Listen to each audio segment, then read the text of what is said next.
Fueron unos inadaptados, unos rebeldes arrogantes. Pusieron en evidencia la sabiduría convencional. Y cada uno de ellos concibió una visión radicalmente nueva del cosmos. Galileo Galilei, Isaac Newton, Albert Einstein y Stephen Hawking. Todos ellos tuvieron una vida agitada, cargada de grandes triunfos y humildes fracasos. Son gente que se ha atrevido a lanzar desafíos. Suelen toparse con la oposición de algunos y no saben enfrentarse a eso. Había una especie de demonio que no les dejaba hacer otra cosa. Hay que tener un ego muy fuerte para decir, puedo resolver esto, descifrar una pequeña parte del universo. ¿Quiénes eran esos genios rebeldes?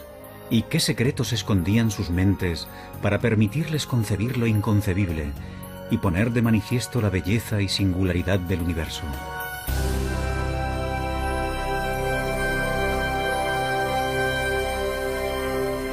Mentes brillantes. Los secretos del cosmos. En la Europa del siglo XVI existe una certeza que las generaciones posteriores no podrán más que envidiar. Todo el mundo sabe que la Tierra es el centro del universo.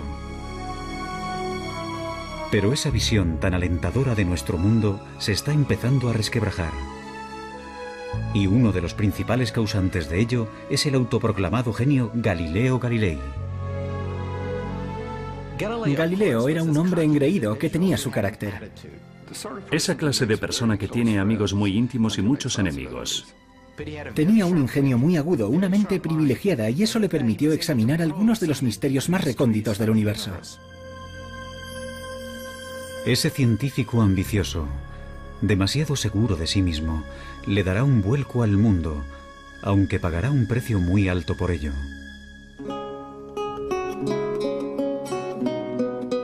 Galileo nace en 1564 en Pisa, Italia. Su padre, laudista, es bien conocido por rechazar las convenciones para crear una nueva forma de armonía musical. Galileo hereda esa rebeldía de su padre. A los 25 años se convierte en profesor de matemáticas de la Universidad de Pisa.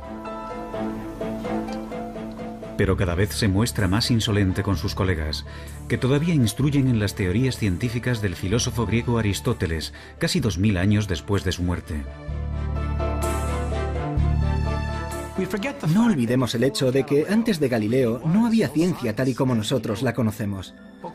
De acuerdo con la filosofía aristotélica, por ejemplo, los cuerpos en movimiento se detenían no por la fricción, sino porque se habían cansado, y caían al suelo no por la gravedad, sino porque anhelaban estar unidos a la Tierra. Galileo encuentra absurdos tales ejemplos. Esos grandes personajes que se proponen descubrir la verdad y no llegan a encontrarla nunca me ponen enfermo, escribe más tarde. No consiguen encontrarla porque siempre miran en el lugar equivocado.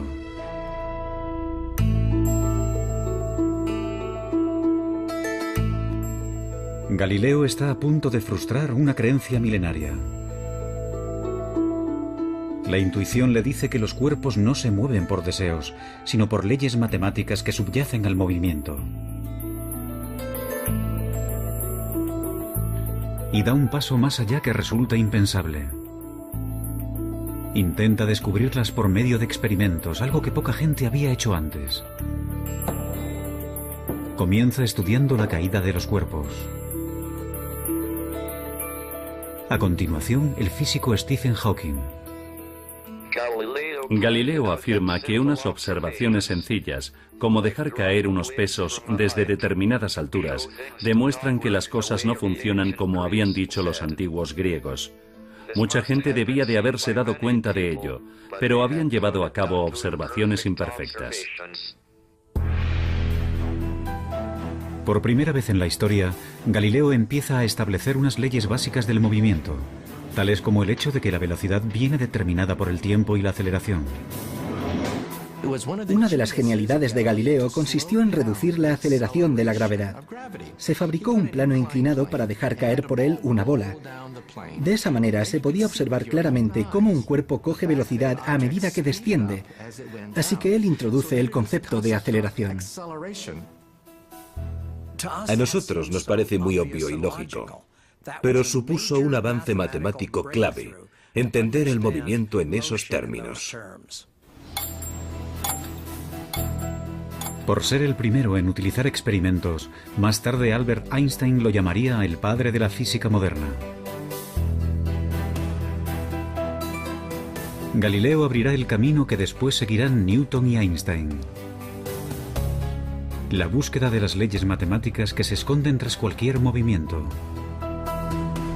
Pero sus avances son lentos. No se publicarán hasta el final de su vida.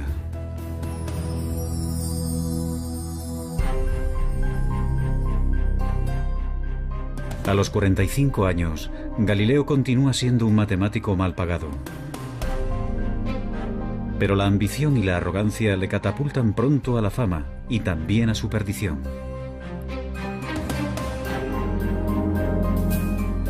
En 1609, Galileo oye hablar de un catalejo, un aparato como de juguete que hace que los objetos distantes parezcan cercanos.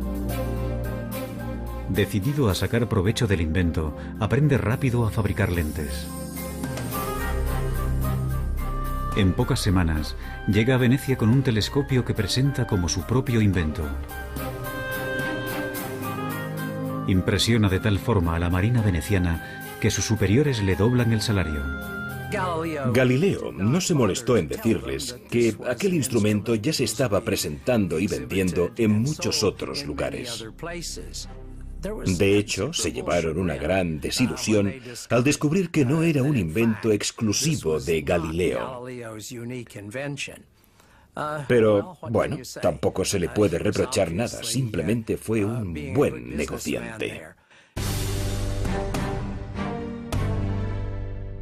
Para el librepensador que era Galileo, el telescopio también ofrece la posibilidad de plantear cuestiones que otros no se atreven ni a nombrar. 60 años atrás, el astrónomo Copérnico había propuesto la idea radical de que la Tierra gira alrededor del Sol. Pero Copérnico contaba con escasas pruebas para su teoría. Una teoría que contradice pasajes de la Biblia. En la época de la Inquisición, tales especulaciones se consideran herejía.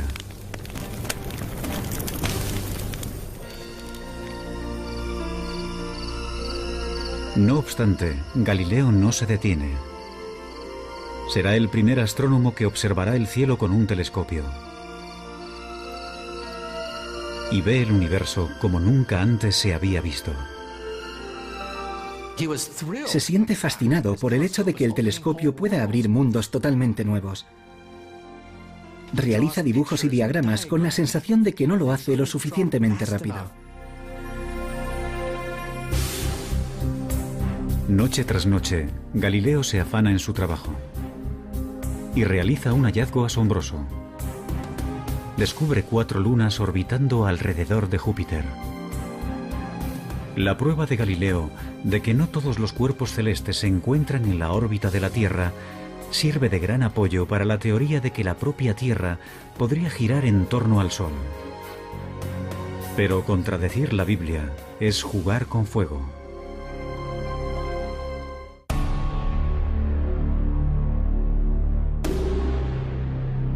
Galileo se muestra impaciente ante aquellos que ponen en duda sus nuevas teorías. Él ha visto el universo de una manera nueva, con sus propios ojos. ¿Cómo puedo hacer esto sin que suponga una pérdida de tiempo?, escribe, cuando esos peripatéticos a los que hay que convencer se muestran incapaces de seguir el más simple y fácil de los argumentos. Galileo utilizaba su ingenio mordaz para atacar a la gente, y eso no le proporcionó muchos amigos. En 1615, a los 51 años, Galileo acude a Roma para exponer su caso. Y puede que ese fuera su mayor error. La Iglesia le ordena dejar de dar lecciones sobre que la Tierra gira alrededor del Sol. Pero Galileo vuelve a tentar a la suerte. 9 años más tarde, solicita que vuelvan a escuchar su caso. Esta vez, el nuevo papa es un íntimo amigo. Y Galileo consigue un permiso para escribir un libro.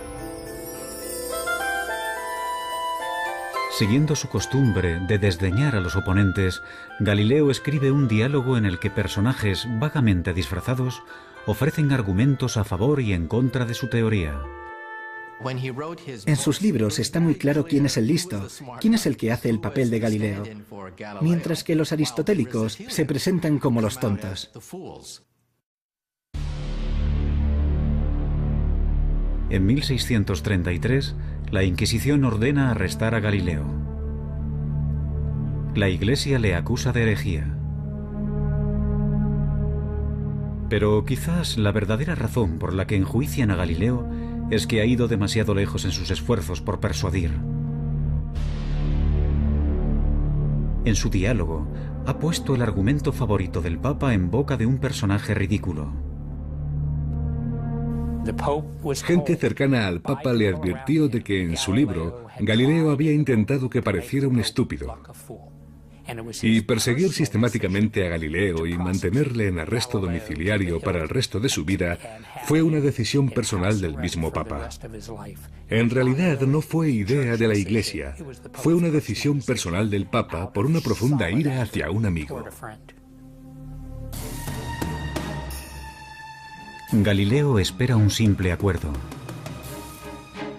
En lugar de eso, le amenazan con torturarlo. Rendido ante lo inevitable, se arrodilla y se retracta.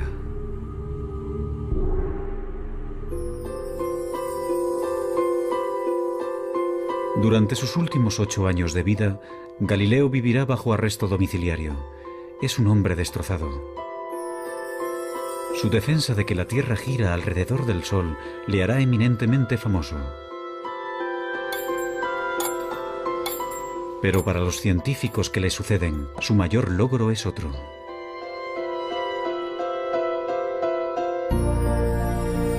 En sus últimos años de vida, escribe un libro con el que completa el trabajo iniciado de joven.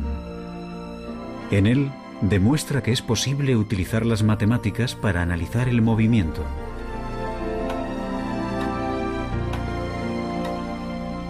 Irónicamente, el año en que fallece Galileo, a 1300 kilómetros de distancia, nace un niño que completará sus ideas.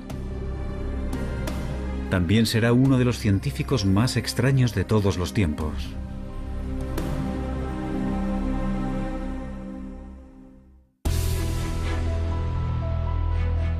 Seguramente no ha habido ningún otro científico que haya trabajado tan duro, sin reparar en comer, dormir o relacionarse con otros, como Isaac Newton. Isaac Newton fue una figura mucho más oscura. Era un solitario, una persona patológicamente incapaz de conversar. Se podría decir que tenía una obsesión. Yo diría que es el ejemplo más claro que se me ocurre de una persona consumida por su trabajo. Posiblemente también sea el mayor científico de todos los tiempos.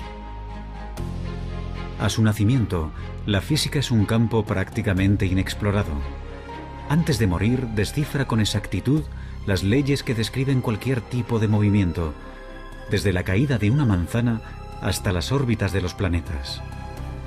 Simplemente no tenemos constancia de que haya existido ningún otro hombre semejante a Newton.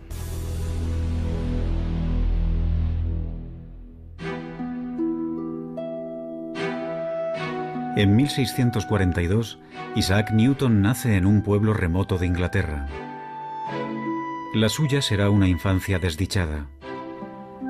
Su padre muere antes de su nacimiento, y con tan solo 3 años, su madre lo envía a vivir con una abuela severa y puritana. Cuando su madre se volvió a casar y lo dejó con su abuela, Newton se sintió traicionado y solo, y yo creo que nunca superó aquello. Más tarde escribirá que, entre sus pecados de la infancia, se incluye amenazar con quemar a su madre y a su padrastro en la casa de estos.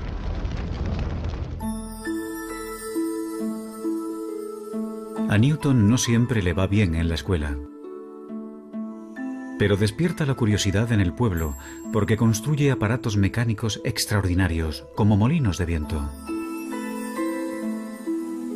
Un maestro de la escuela convence a su madre para que lo envíe a la universidad.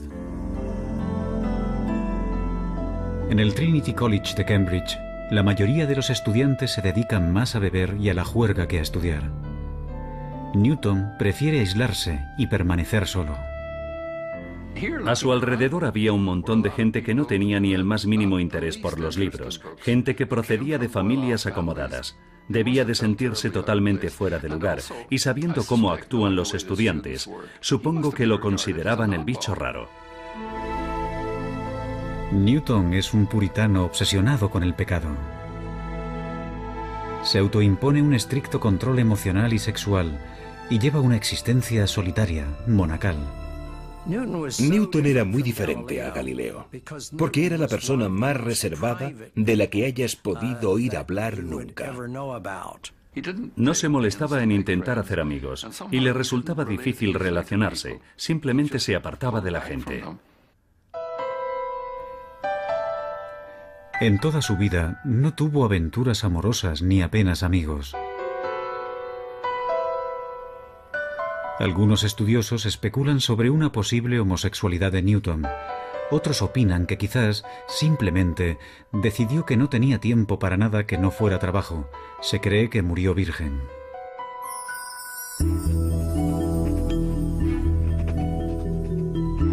En la facultad, Newton dedica toda su pasión a los estudios. Como a Galileo, las matemáticas le fascinan. Adquiere un nivel avanzado en esta ciencia por su cuenta. Y después comienza a crear unas matemáticas nuevas para analizar el movimiento. Es él quien inventa el cálculo. Newton se siente fascinado por la manera en que el Sol sale y se pone, formando un arco completo. Una de las observaciones más brillantes de Newton fue el hecho de que cuando los cuerpos se mueven, su trayectoria se puede ver poco a poco, gradualmente, con un desplazamiento minúsculo de manera progresiva. Y cuando haces confluir este movimiento, obtienes espirales preciosas, obtienes elipses, círculos. Y no olvidemos que, al escribir sus notas, Isaac Newton estaba creando el cálculo al mismo ritmo al que lo aprenden los estudiantes universitarios de primer año. Si lo hubiera compartido con alguien, habría obtenido el reconocimiento de ser el mayor matemático de Europa. Pero Newton guarda sus descubrimientos para sí mismo. Prefiere trabajar en los detalles él solo.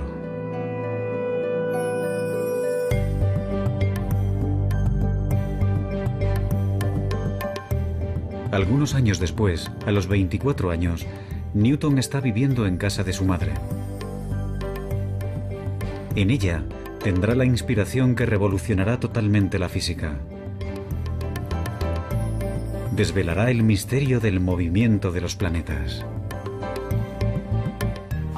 Isaac Newton veía el mundo de manera gráfica, geométrica. Y un día, mientras paseaba por la finca, vio caer una manzana. A continuación, alzó la vista y vio la luna. En ese momento se planteó la pregunta clave, la pregunta que resolvería el misterio de la esfera celeste. Si una manzana cae, ¿también cae la luna? Y entonces tuvo una de sus mayores inspiraciones. Se dio cuenta de que la gravedad, de la misma manera que atrae una manzana y hace que ésta caiga sobre la Tierra, podría ser la misma fuerza que atrajera la luna, esa luna que hay en el cielo, y que la hiciera caer dando vueltas sobre la Tierra. Mientras que Galileo empezó a estudiar cómo la gravedad actúa sobre la Tierra, Newton es el primero en darse cuenta de que esa gravedad también mueve los planetas y los astros. Eso supuso un cambio revolucionario. Básicamente, Newton demostró que las leyes que rigen los cielos son las mismas que las de aquí abajo en la Tierra. Pero cuando intenta descifrar los detalles, unos problemas matemáticos muy complejos se interponen en su camino y mantendrá en secreto su gran descubrimiento durante casi 20 años.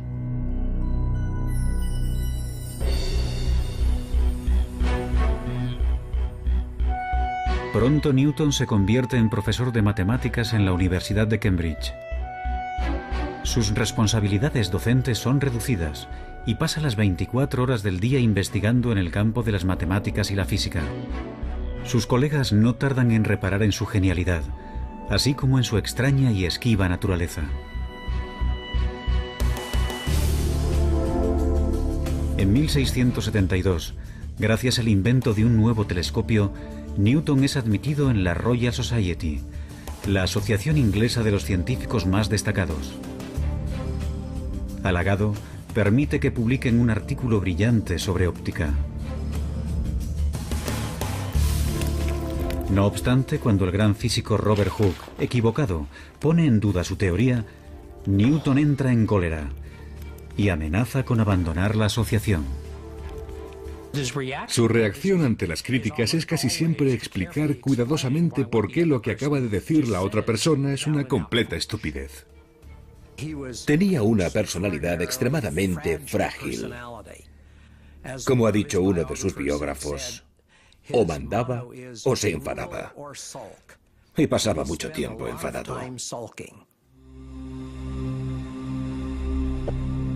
Algunos historiadores especulan sobre si el carácter vengativo de Newton, su extremada susceptibilidad a la crítica y su trabajo obsesivo pudieran ser síntomas de una enfermedad mental como un trastorno maníaco-depresivo. Nunca lo sabremos. Si realmente padece una enfermedad mental, no lo detiene en su trabajo.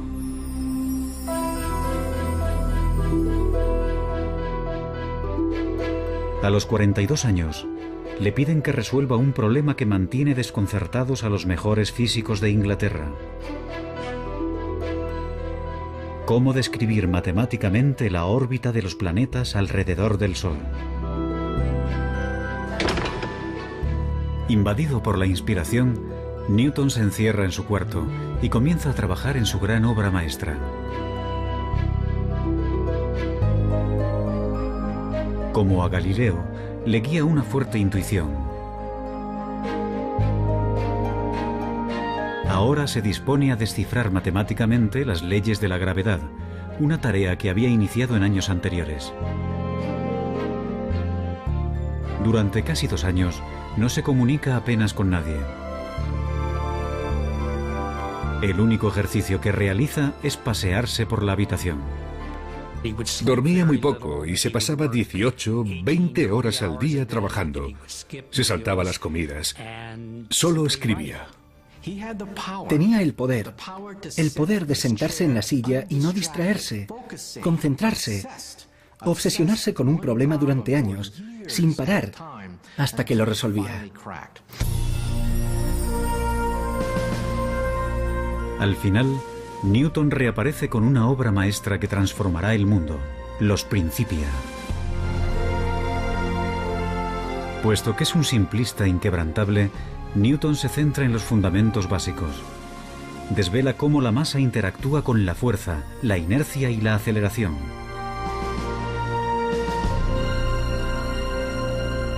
No obstante, su mayor logro es el de definir la gravedad. Es el primero que habla de esta como una fuerza que actúa a una distancia. Y consiguiendo avances matemáticos increíbles, Newton establece las leyes precisas que determinan el movimiento de todos los cuerpos. Los Principia de Newton, publicados en 1687, supusieron una revolución científica. En la obra, Newton dio la primera descripción precisa de las leyes que rigen el movimiento de los cuerpos, desde unas balas de cañón a los planetas. Si se miran los Principia y el número de problemas matemáticos resueltos en esa obra, y pensando que la escribió en un periodo de 18 meses, queda claro que no se trata de un ser humano normal en ninguna de sus acepciones. Newton ha completado la búsqueda de Galileo para describir matemáticamente el movimiento. No obstante, 200 años después, otro rebelde arrogante descubrirá que a velocidades muy altas las leyes de Newton no se cumplen y que el universo es más extraño de lo que nunca nadie había imaginado.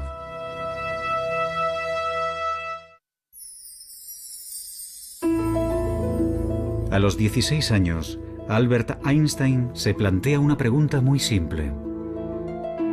¿Qué pasaría si corriera a la velocidad de una onda de luz?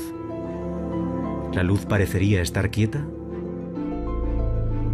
Cuando vuelve a centrar su atención en esa imagen, menos de 10 años después, revoluciona nuestra concepción del espacio-tiempo. Le encantaba imaginar mundos que no existían. Y ese era su poder, ser capaz de ver físicamente en una imagen cosas que los demás no podían ver. El hombre que hace esos avances tan importantes es un catedrático distraído, un gran enamorado de la humanidad de ojos brillantes. Pero también es egoísta. Ha tenido 2 fracasos matrimoniales y confiesa de sí mismo ser un desastre en la esfera emocional.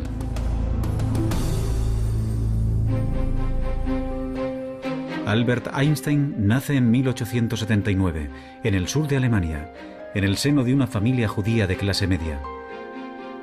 De niño, es callado e introvertido. Sus padres empezaron a pensar que quizás era retrasado, porque tardó mucho en empezar a hablar.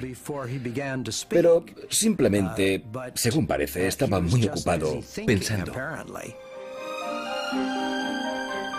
De pequeño, le fascinan los rompecabezas y los juegos, y muestra una perseverancia notable.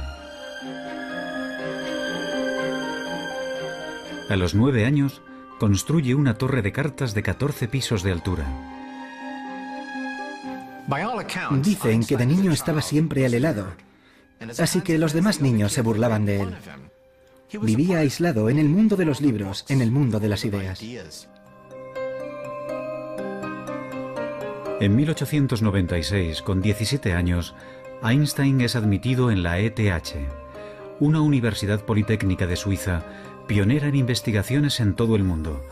Como Galileo, es ingenioso y perspicaz, tiene sentido del humor y también es un rebelde. Einstein ha decidido convertirse en un físico teórico, pero siente que encuentra obstáculos en su camino.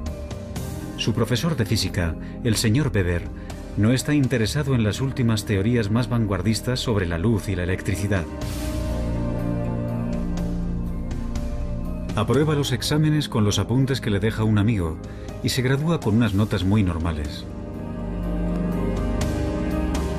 Su comportamiento no ha pasado desapercibido. Solicita algunos puestos de trabajo en universidades y todos se le deniegan. Una vez acabados sus estudios universitarios, Einstein se convirtió en un fracasado en todas las acepciones de la palabra. Su profesor, Weber, profesaba una gran antipatía por el joven Einstein. Le escribió cartas de recomendación que ahora sabemos socavaban sus oportunidades de conseguir cualquier tipo de puesto académico. Incluso antes de comenzar a trabajar de físico, su carrera como tal ya estaba acabada.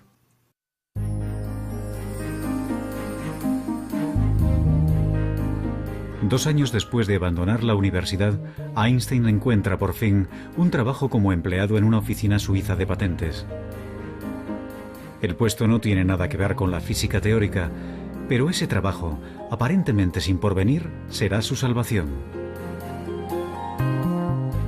En Berna se establece como oficinista y a los 23 años de edad lleva una vida burguesa.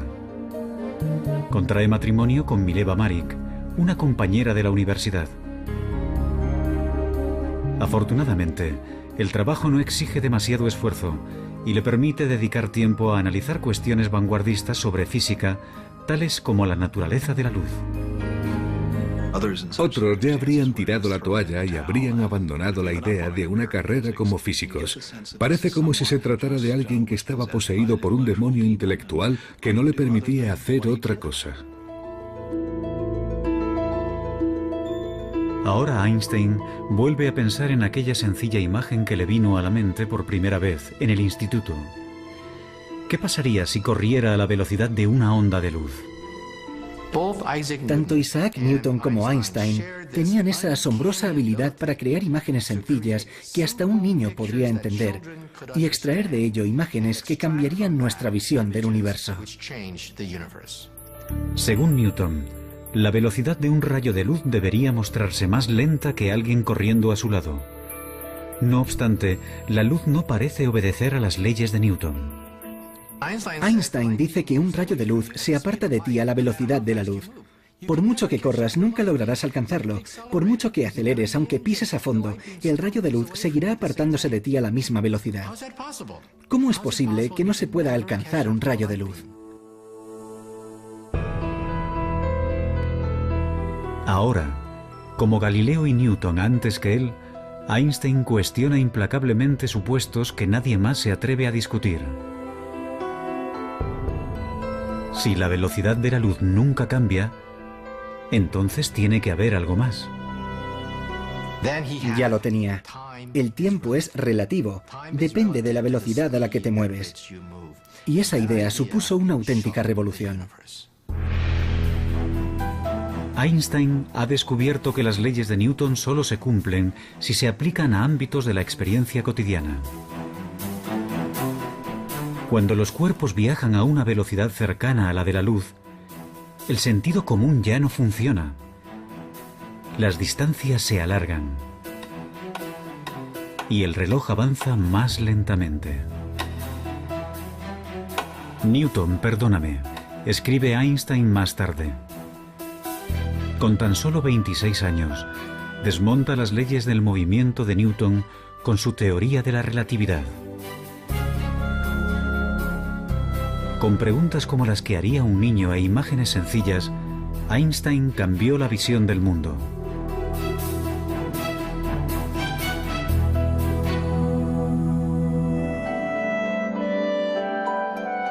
En 1907, Einstein aborda nuevos retos científicos. Pero unas cartas recién publicadas revelan un lado personal poco conocido. Mientras trabaja en su gran obra maestra, se encierra en sí mismo y sus más allegados sufren.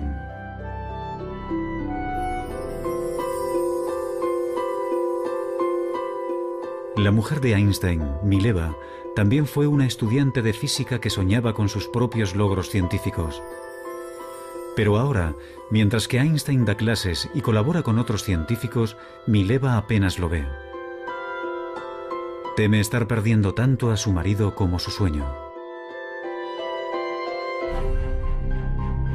Entonces, en 1914, Mileva descubre que tiene una adversaria en el ámbito sentimental, Elsa Lowenthal, prima de su marido. El matrimonio de Einstein está roto. Me encantaría tomarme una cerveza con Einstein, pero no le presentaría a mi hermana. Es como si las normas no le afectaran necesariamente. Einstein se casará con Elsa, que está dispuesta a cuidar de la casa con menos expectativas. El científico ha renunciado al amor en el matrimonio.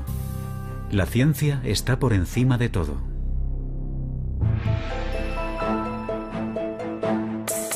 A los 35 años de edad, Einstein está persiguiendo un objetivo que muchos físicos creen imposible. Su intuición le dice que debe de haber una teoría general de la relatividad, que también explique la fuerza de la gravedad. Como Newton, Einstein está obsesionado. Pasa años inmerso en unas matemáticas de una complejidad tremenda. Inseguro de si va por el camino correcto o es una empresa descabellada. Se pasaba años dándole vueltas sin parar a un problema. Se aferraba a él casi como a un perro que no suelta su hueso. Cuando estaba trabajando en la relatividad general, estuvo a punto de padecer una depresión nerviosa. Estaba tan concentrado que llegó a perder una enorme cantidad de peso. Porque no comía, se concentraba en los problemas de la misma manera que lo hacía Isaac Newton.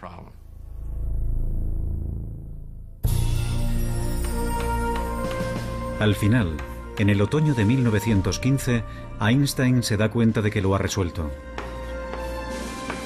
Su nueva visión es tan extraña que incluso a los físicos les costará entenderla.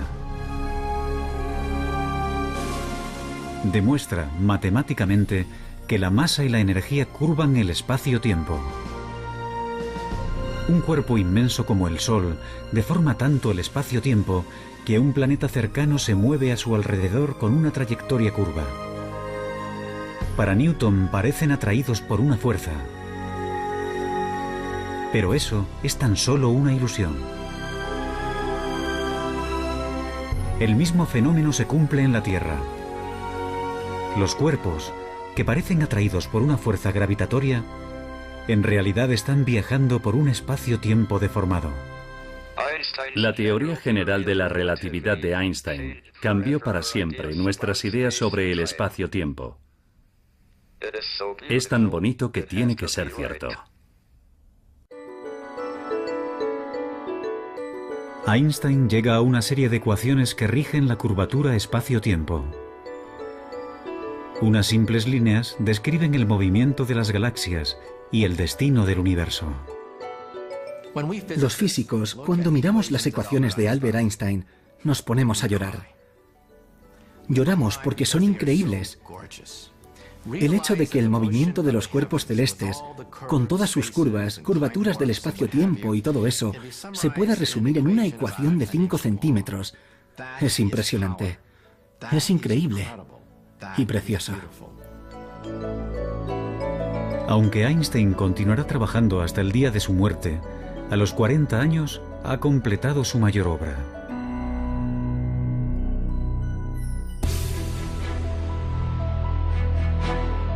Galileo aplicó las matemáticas al movimiento. Newton perfeccionó esas leyes en el ámbito de la experiencia cotidiana. Pero la búsqueda de Einstein de una teoría más compleja reveló leyes que rigen todo el universo. Actualmente, otro rebelde brillante está intentando encontrar una teoría aún más amplia, una teoría que lo incluya todo.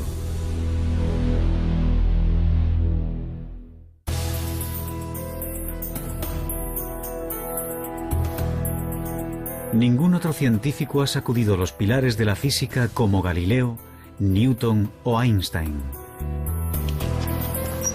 No obstante, entre aquellos que han ampliado las fronteras de la cosmología, se encuentra el que una vez fue un estudiante perezoso, Stephen Hawking. Actualmente, ocupa el mismo puesto de matemático en la Universidad de Cambridge que Isaac Newton. Nací 300 años después de la muerte de Galileo. Tengo el mismo puesto en Cambridge que tuvo Newton. Y trabajo en la teoría general de la relatividad de Einstein. De los tres, con el que más me identifico es con Galileo. Él se guió por su intuición y fue todo un rebelde.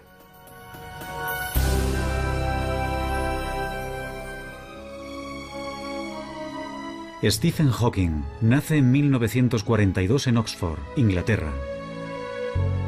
Como Galileo, Newton y Einstein, de niño se siente fascinado por cómo funcionan las cosas. No obstante, en la Universidad de Oxford, Hawking prácticamente no estudia nada. Confía en su extraordinaria facilidad con las matemáticas para ir aprobando. Hawking pasa la mayor parte del tiempo saliendo con amigos y con su equipo de remo. Desde luego, Stephen Hawking no era el tipo de persona que parece tener un destino brillante. En la facultad no era el más aplicado. Él mismo dice que durante toda su etapa como estudiante en Oxford trabajó en total unas 1000 horas, lo cual supone 1 hora al día de media. Hawking se muestra aburrido y apático. Según parece, para él no vale la pena esforzarse por nada. Pero está a punto de desencadenarse una tragedia que convertirá un intelecto aburrido en una mente apasionada. En 1962, Stephen Hawking inicia sus estudios de posgrado en cosmología en la Universidad de Cambridge. Pero algunos síntomas de su enfermedad empiezan a ser difíciles de ignorar.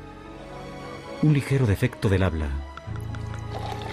problemas para servir una cerveza.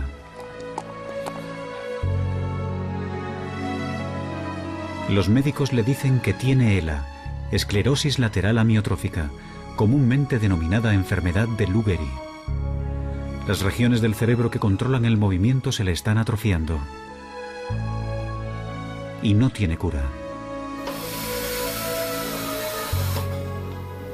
El estudiante de 20 años sabe que su cuerpo sufrirá una parálisis. Con el tiempo, los músculos respiratorios se le agarrotarán y tendrá problemas respiratorios. Los médicos le pronostican tan solo 2 años de vida. Hawking cae en una profunda depresión. Cuando le diagnosticaron la enfermedad, Stephen no esperaba vivir más de 1 año o 2. No parecía que valiera la pena ni acabar el doctorado. Pero inexplicablemente, la enfermedad progresa más lentamente de lo que habían predicho.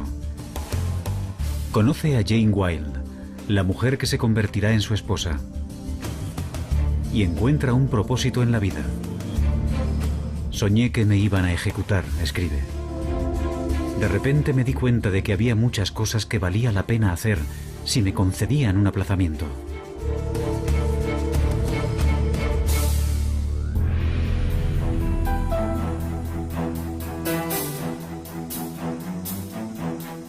Hawking empieza a trabajar duro por primera vez en su vida.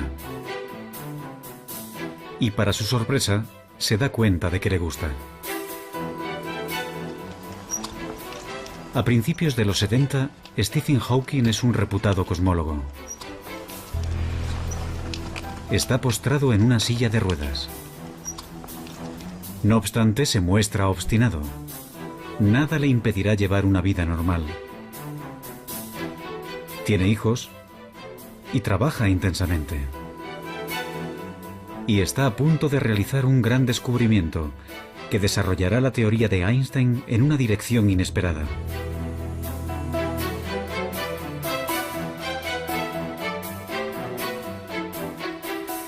La teoría de la relatividad general de Einstein predice el movimiento de cuerpos muy grandes, como las galaxias, pero no puede explicar el comportamiento de las partículas subatómicas más diminutas, que son las piedras angulares del universo. Su movimiento solo lo predice otra teoría, llamada mecánica cuántica. Y para la frustración de Einstein y de cualquier físico, esas dos teorías parecen totalmente incompatibles.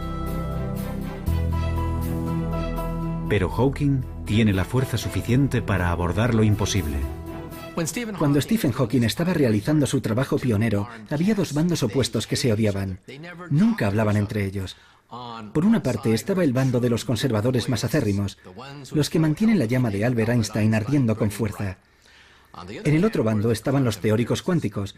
Estos se ocupaban del mundo de las partículas subatómicas, centenares, miles de ellas. Utilizaban unas matemáticas diferentes, un lenguaje diferente, tenían una visión distinta de la física. Y llega Stephen Hawking diciendo que va a intentar aunar los 2 bandos. Nadie había planteado algo así hasta entonces.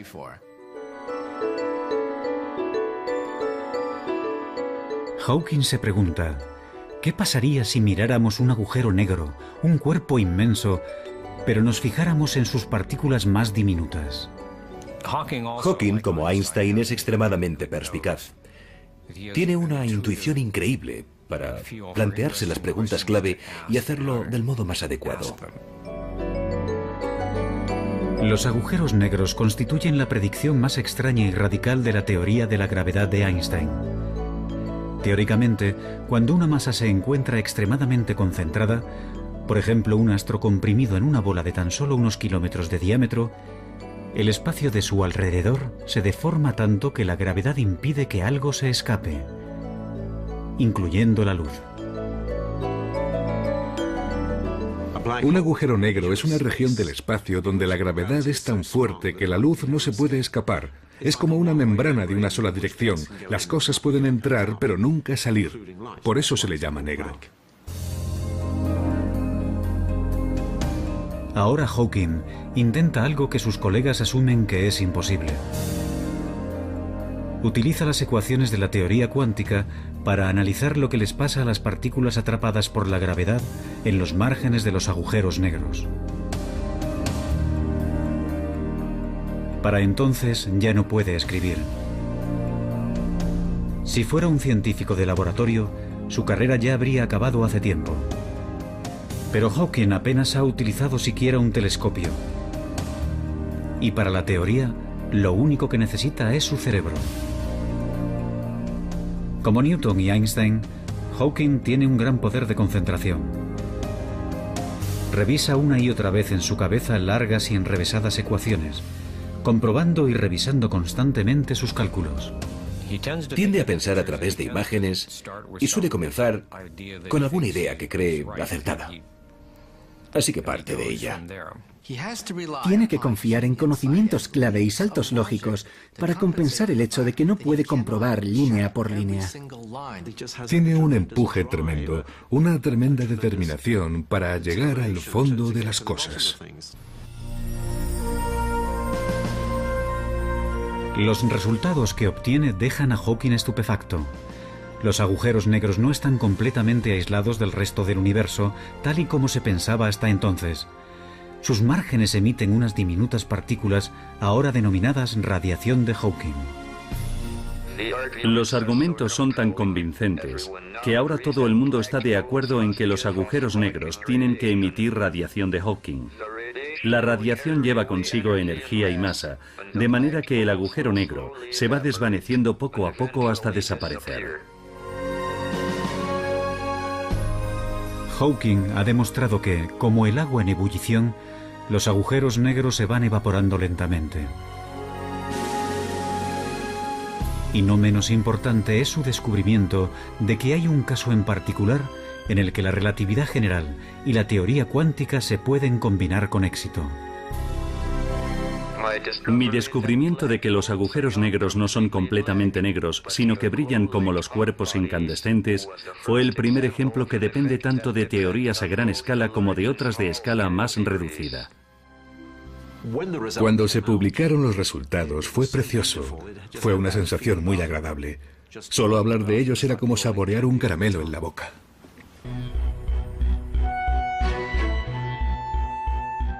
Encontrar una teoría de todo, una teoría que llegue más al fondo de la cuestión, que unifique las ecuaciones de Einstein con la mecánica cuántica, es ahora el santo grial de la física. Eso explicaría el origen del universo.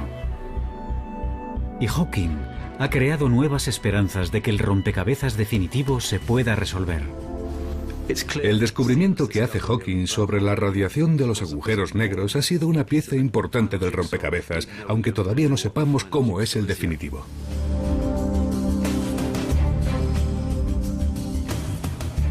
¿Quiénes han sido los físicos más grandes de la historia?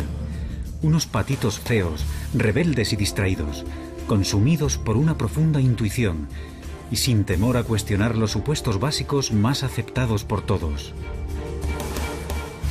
Hay que tener un ego muy fuerte para decir, no es tan difícil, puedo resolverlo. Porque lo tienes todo en contra. Nada te garantiza que encontrarás respuestas, que la ciencia funciona. Te estás arriesgando mucho. Su obstinada perseverancia desveló leyes recónditas de la naturaleza. Pero su búsqueda continúa inacabada. Y unas mentes tan brillantes solo aparecen cada cierto tiempo. Pero, ¿quién sabe? Es posible que el próximo rebelde brillante esté ya entre nosotros.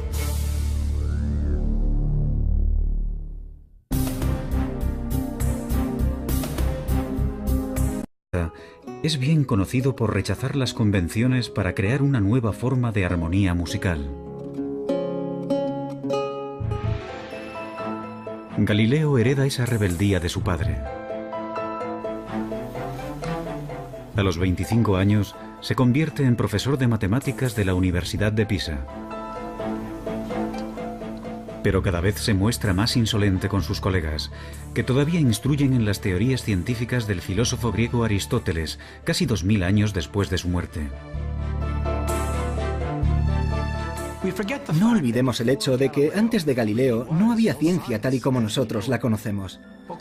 De acuerdo con la filosofía aristotélica, por ejemplo, los cuerpos en movimiento se detenían no por la fricción, sino porque se habían cansado, y caían al suelo no por la gravedad, sino porque anhelaban estar unidos a la Tierra. Galileo encuentra absurdos tales ejemplos. Esos grandes personajes que se proponen descubrir la verdad y no llegan a encontrarla nunca me ponen enfermo, escribe más tarde. No consiguen encontrarla porque siempre miran en el lugar equivocado.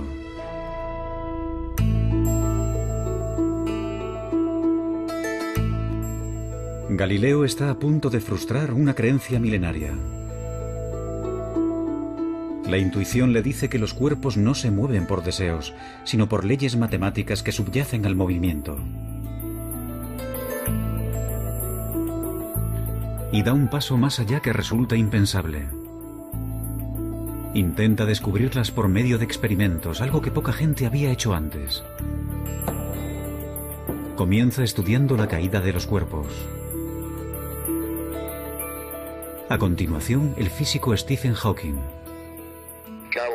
Galileo afirma que unas observaciones sencillas, como dejar caer unos pesos desde determinadas alturas, demuestran que las cosas no funcionan como habían dicho los antiguos griegos.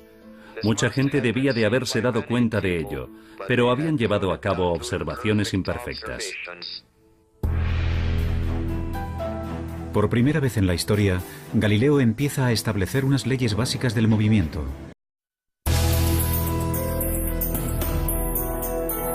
Fueron unos inadaptados, unos rebeldes arrogantes. Pusieron en evidencia la sabiduría convencional. Y cada uno de ellos concibió una visión radicalmente nueva del cosmos. Galileo Galilei, Isaac Newton, Albert Einstein y Stephen Hawking, todos ellos tuvieron una vida agitada, cargada de grandes triunfos y humildes fracasos. Son gente que se ha atrevido a lanzar desafíos. Suelen toparse con la oposición de algunos y no saben enfrentarse a eso. Había una especie de demonio que no les dejaba hacer otra cosa. Hay que tener un ego muy fuerte para decir, puedo resolver esto, descifrar una pequeña parte del universo. ¿Quiénes eran esos genios rebeldes? ¿Y qué secretos escondían sus mentes para permitirles concebir lo inconcebible y poner de manifiesto la belleza y singularidad del universo?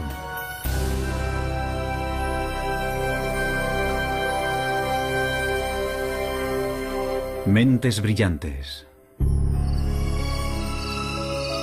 Los secretos del cosmos. En la Europa del siglo XVI existe una certeza que las generaciones posteriores no podrán más que envidiar. Todo el mundo sabe que la Tierra es el centro del universo. Pero esa visión tan alentadora de nuestro mundo se está empezando a resquebrajar. Y uno de los principales causantes de ello es el autoproclamado genio Galileo Galilei. Galileo era un hombre engreído que tenía su carácter. Esa clase de persona que tiene amigos muy íntimos y muchos enemigos. Tenía un ingenio muy agudo, una mente privilegiada, y eso le permitió examinar algunos de los misterios más recónditos del universo. Ese científico ambicioso, demasiado seguro de sí mismo, le dará un vuelco al mundo, aunque pagará un precio muy alto por ello.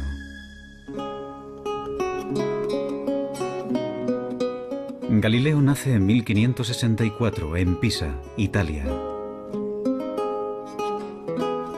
Su padre, laudista. En 1615, a los 51 años, Galileo acude a Roma para exponer su caso. Y puede que ese fuera su mayor error. La Iglesia le ordena dejar de dar lecciones sobre que la Tierra gira alrededor del Sol. Pero Galileo vuelve a tentar a la suerte. 9 años más tarde, solicita que vuelvan a escuchar su caso. Esta vez, el nuevo papa es un íntimo amigo. Y Galileo consigue un permiso para escribir un libro. Siguiendo su costumbre de desdeñar a los oponentes, Galileo escribe un diálogo en el que personajes vagamente disfrazados ofrecen argumentos a favor y en contra de su teoría. En sus libros está muy claro quién es el listo, quién es el que hace el papel de Galileo, mientras que los aristotélicos se presentan como los tontos. En 1633, la Inquisición ordena arrestar a Galileo. La Iglesia le acusa de herejía. Pero quizás la verdadera razón por la que enjuician a Galileo es que ha ido demasiado lejos en sus esfuerzos por persuadir. En su diálogo, ha puesto el argumento favorito del Papa en boca de un personaje ridículo. Gente cercana al Papa le advirtió de que en su libro Galileo había intentado que pareciera un estúpido. Y perseguir sistemáticamente a Galileo y mantenerle en arresto domiciliario para el resto de su vida fue una decisión personal del mismo Papa. En realidad no fue idea de la Iglesia, fue una decisión personal del Papa por una profunda ira hacia un amigo. Galileo espera un simple acuerdo. En lugar de eso, le amenazan con torturarlo. Rendido ante lo inevitable, se arrodilla y se retracta.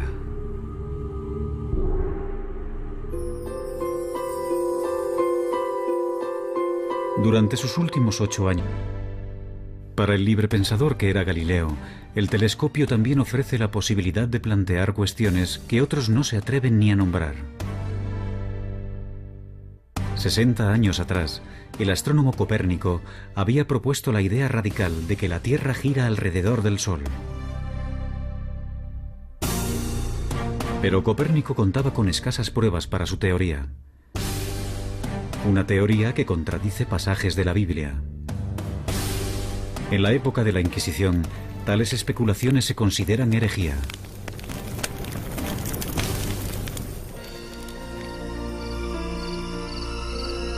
No obstante, Galileo no se detiene. Será el primer astrónomo que observará el cielo con un telescopio. Y ve el universo como nunca antes se había visto. Se siente fascinado por el hecho de que el telescopio pueda abrir mundos totalmente nuevos. Realiza dibujos y diagramas con la sensación de que no lo hace lo suficientemente rápido. Noche tras noche, Galileo se afana en su trabajo y realiza un hallazgo asombroso. Descubre 4 lunas orbitando alrededor de Júpiter. La prueba de Galileo de que no todos los cuerpos celestes se encuentran en la órbita de la Tierra sirve de gran apoyo para la teoría de que la propia Tierra podría girar en torno al Sol. Pero contradecir la Biblia es jugar con fuego.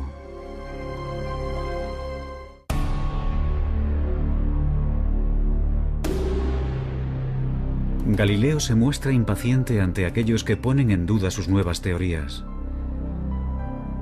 Él ha visto el universo de una manera nueva, con sus propios ojos. ¿Cómo puedo hacer esto sin que suponga una pérdida de tiempo?, escribe, cuando esos peripatéticos a los que hay que convencer se muestran incapaces de seguir el más simple y fácil de los argumentos. Galileo utilizaba su ingenio mordaz para atacar a la gente, y eso no le proporcionó muchos amigos. Tales como el hecho de que la velocidad viene determinada por el tiempo y la aceleración. Una de las genialidades de Galileo consistió en reducir la aceleración de la gravedad. Se fabricó un plano inclinado para dejar caer por él una bola.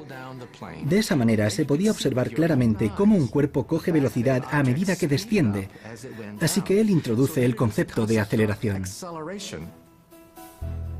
A nosotros nos parece muy obvio y lógico, pero supuso un avance matemático clave, entender el movimiento en esos términos. Por ser el primero en utilizar experimentos, más tarde Albert Einstein lo llamaría el padre de la física moderna. Galileo abrirá el camino que después seguirán Newton y Einstein. La búsqueda de las leyes matemáticas que se esconden tras cualquier movimiento. Pero sus avances son lentos. No se publicarán hasta el final de su vida.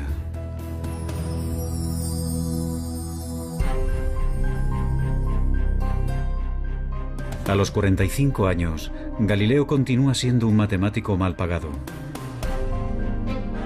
Pero la ambición y la arrogancia le catapultan pronto a la fama y también a su perdición. En 1609, Galileo oye hablar de un catalejo, un aparato como de juguete que hace que los objetos distantes parezcan cercanos. Decidido a sacar provecho del invento, aprende rápido a fabricar lentes. En pocas semanas, llega a Venecia con un telescopio que presenta como su propio invento. Impresiona de tal forma a la marina veneciana que sus superiores le doblan el salario. Galileo no se molestó en decirles que aquel instrumento ya se estaba presentando y vendiendo en muchos otros lugares. De hecho, se llevaron una gran desilusión al descubrir que no era un invento exclusivo de Galileo. Pero, bueno, tampoco se le puede reprochar nada, simplemente fue un buen negociante.